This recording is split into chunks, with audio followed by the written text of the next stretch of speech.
Simple Grace and welcome back to my channel. So for today's video ay mag-review po tayo ni RDL Exfoliant Baby Face Solution number 3. Proceed sa mga hindi nakapag-subscribe sa akin. So please subscribe me and click the button bell for you notified on my next video. So let's start it! Si RDL is matagal ko na talaga siyang na-met before pa talaga. And here, this is my first use si RDL. Kasi dati-rati hindi talaga ako. Gustuhin ko man, pero hindi ko talaga nagamit si RDL. Kasi, nabuntis po ako. And here, pwede na akong gumamit.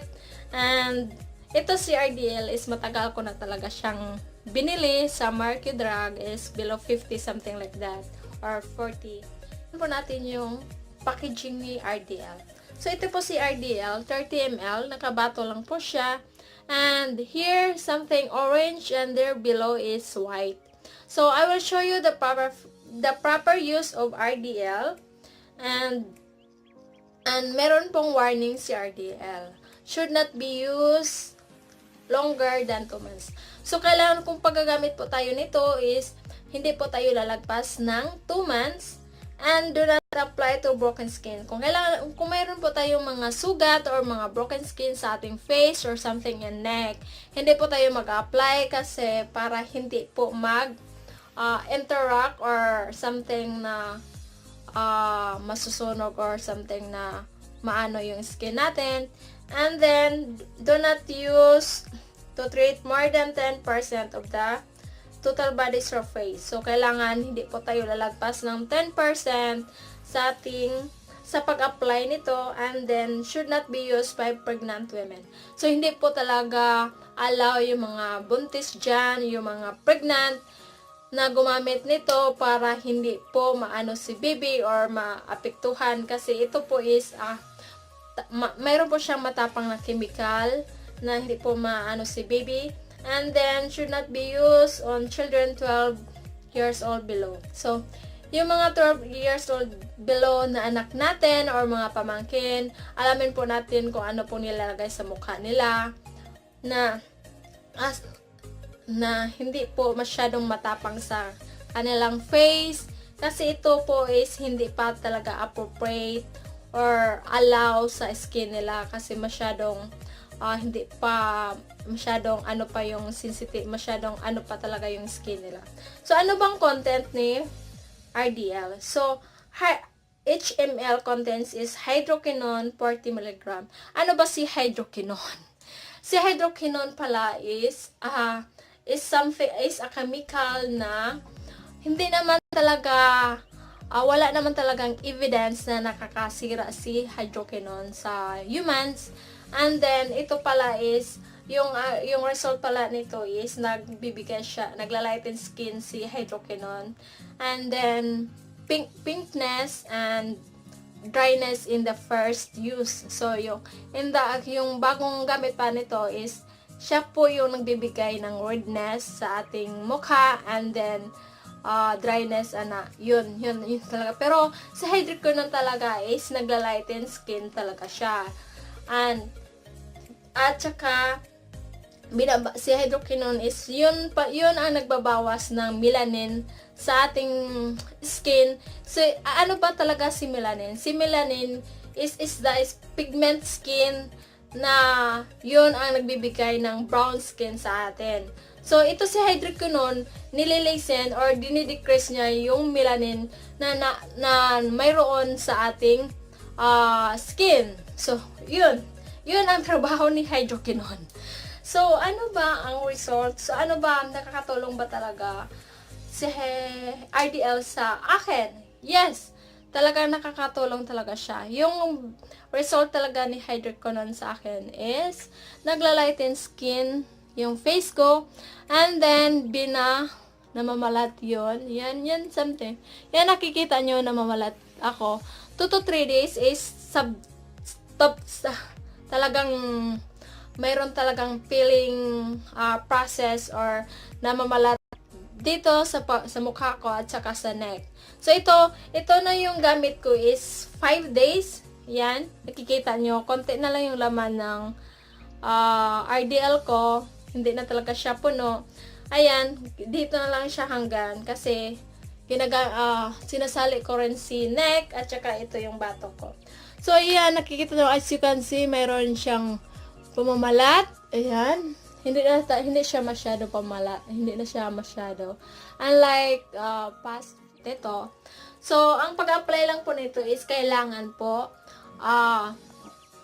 malinis po yung mukha natin. Kailangan maghilamos muna tayo at sabunan yung face para malinis na po, para matanggal na po yung mga alikabok.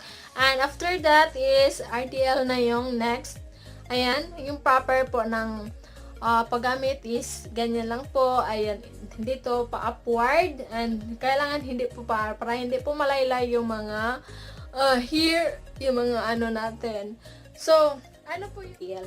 So, yung pag ko, nakitaan ko talaga si RDL is pang-prevent talaga sa mga pimples. Kung mayroon po kayong pimples, this is the best na gamitin nyo. Pampawala talaga siya ng pimples. Kasi ako talaga guys, is tagyawatin talaga ako. Ayun, nakikita nyo naman na mayroon akong marks ng tagyawat. Ayan. Yan. Then, here mayroon din. Ayan. Yan yung mga marks ng tagyawat ko.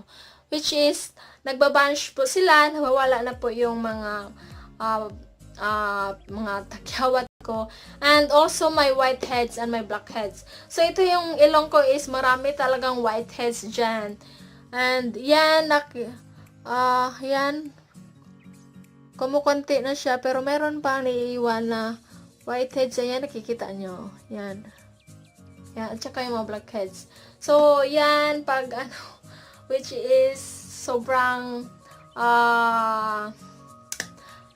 sobrang happy talaga ako sa kalabasan ng RDL kasi nagsisimula na siya nag-pinkish and then naglalite na siya, ayun. Yun. So, after this, pag naubos na po yung RDL number 3 is all you need to do is proceed number 2 and don't stay in number 3. Kung ubos na po to is dapat na po kayo number 2 and then 1. That one. That is the proper one kasi nilalagay ko rin sa liig kaya malapit na siyang maubos. Ayun. Ipapakita ko sa inyo kung paano ito gamitin. Here. Dito po, yan. Ito po yung proper niyan. Ayan. So, dapat hindi po natin kailangan parang may pressure, like, idiin talaga. So, kailangan ganon talaga yan. Ayan. Something, that one. Yan po ang proper para i-up po natin yung chin dito. Kasi yung iba, ganyan. So, yung nangyari ito, yung face is maglalaylay. So, dapat, yung proper is here, that one. Para i-upward po natin, para hindi po malaylay yung face. Ayan. Ayan po. So, yan. Ito po yung proper. So, ito na po yung nakikita nyo naman, nagpipiling ako.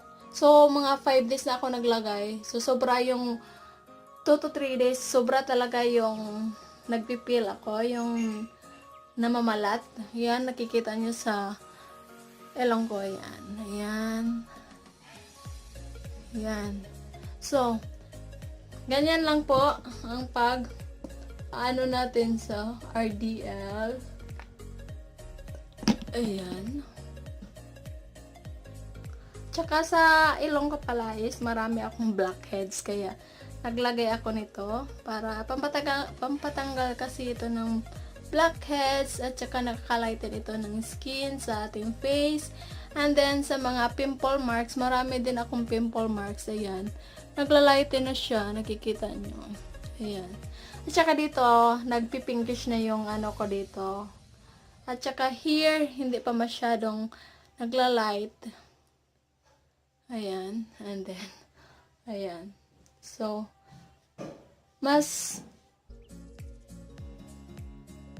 ayan. So, and then, if you also apply in the face, so, make sure you put also in the neck para para para pantay po yung ano niya, yung skin tone nyo, yung skin tone sa face at saka neck. So ayan po. Ayan. So kung ano, dapat maglagay po kayo every night lang, or kung gusto nyo twice a day, kung gusto nyo ng panandali, yung mabilis na pero mas sure nagagamit po kayo ng sunblock para kung sakaling lalabas kayo ng bahay, dapat mayroong protection sa face nyo. Ayan. Kahit andyan lang sa bahay, pwede din kayo para kung magluto kayo, ayun, expose rin yun sa init. Ayan. So pag-usapan naman natin yung result ng RDL. So yung result ng RDL is super nagandahan. Gustong-gusto ko tong RDL kasi hindi siya masyadong matapang para sa akin. Nakakaya ko lang yung tapang niya at saka yung pamamalat.